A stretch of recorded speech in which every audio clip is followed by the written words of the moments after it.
Hey, it's Garrett. Thanks for checking out this video on Stoic wisdom and Stoic recovery. We're going back and visiting some ancient Stoic wisdom to see what we can learn from that ancient wisdom to apply today in the present in our journey in recovery.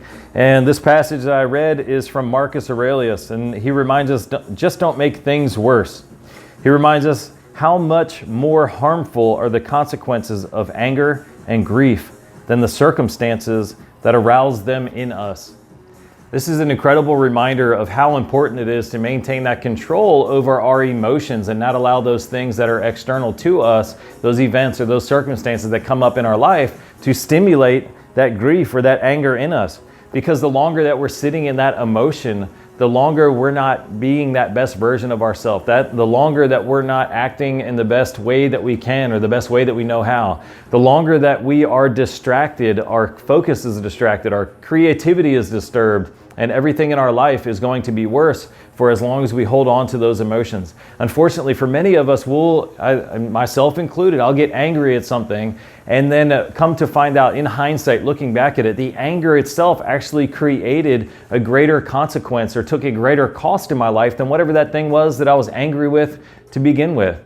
So whatever that cost or that frustration, that thing that I became really angry with, by spending the next hours or days or weeks in that anger and in that frustration, it actually took a bigger toll on my life than whatever that thing was that started it. If I could have just let it go and not been pulled into that feeling of anger, then I wouldn't have paid such a great price and such a great sacrifice. This is incredibly important for our journeys in recovery because those negative emotions, they wear us down. They deplete our willpower. They take our focus, our attention. They affect our creativity, our analytical ability, our ability to think through things, that cognitive function, the ability to think through things and do those things that we know that we must or that we know that we should do in order to protect our recovery. The longer that we're sitting in those states of anger and frustration, the more we jeopardize our journey in recovery, and the more prone we become to those cravings and to that temptation to give back into or to go back into those behaviors or those substances that we're trying to avoid. So a journey in recovery,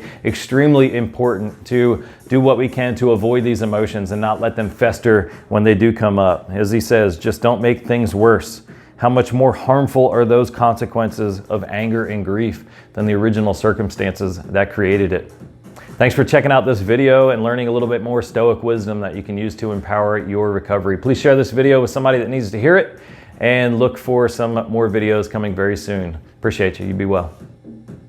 Hey YouTube fam, Garret Biss here. Thanks for checking out this Stoic recovery video. If you want some more Stoic recovery, click up here. You can check the next video in the series. If you want some other videos on addiction, on recovery, click down here and we'll take you over to a good playlist. Please drop your comments below. I want to know what you thought of this video.